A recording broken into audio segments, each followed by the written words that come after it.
முட்டை கீமா பண்ணுறதுக்கு ஒரு கடாய் வச்சுருக்கேன். கடாயில் எண்ணெய் சேர்த்துக்கோங்க.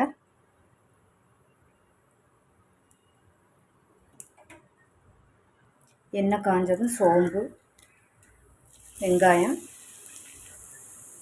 மிளகாய், கருவேப்பிலை, இது கூட ஒரு டீஸ்பூன் அளவுக்கு இஞ்சி பூண்டு சேர்த்து வதக்கி எடுத்துக்கோங்க.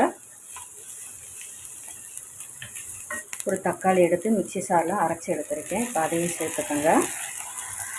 தக்காளியோட பச்சை வாசனை போக வர நல்லா வதக்கி எடுத்துக்கோங்க. தக்காளியை நல்லா பச்சை வாசனை போக வர நல்லா வதக்கி எடுத்தாச்சு.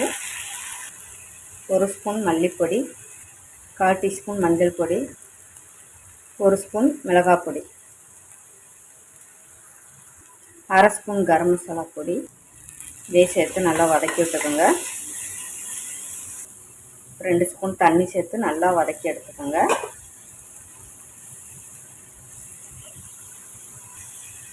மசாலா எல்லாம் நல்லா வதக்கி எடுத்தாச்சு. இப்போ இது கூட 2 முட்டை வேக வச்சு நல்லா துருவி எடுத்துருக்கேன். இப்போ அதையும் சேர்த்துக்கோங்க. முட்டைக்கு தேவையான உப்பு சேர்த்து கலந்து விட்டுக்கோங்க. இப்போ நல்லா கலந்து விட்டாச்சுங்க. இப்போ இதில் நான் நல்லா சுடுதண்ணியாக இருந்தால் நீங்கள் சேர்த்துக்கோங்க. சேர்த்துட்டு கலந்து விட்டுக்கோங்க.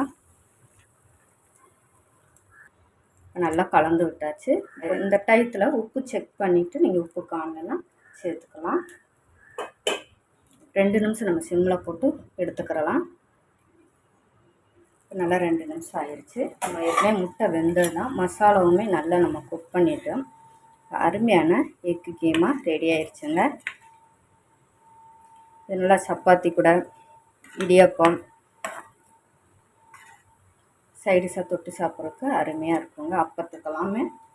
இப்போ இதில் நம்ம கொஞ்சம் மல்லியில் தூவிட்டு இப்போ நம்ம இறக்கிக்கலாம். அவ்வளோதாங்க, அருமையான எக் கீமா ரெடி ஆயிடுச்சுங்க. நீங்களும் இதே போல் ட்ரை பண்ணி பார்த்துட்டு எப்படி இருக்குன்னு எனக்கு கமெண்டில் சொல்லுங்கள்.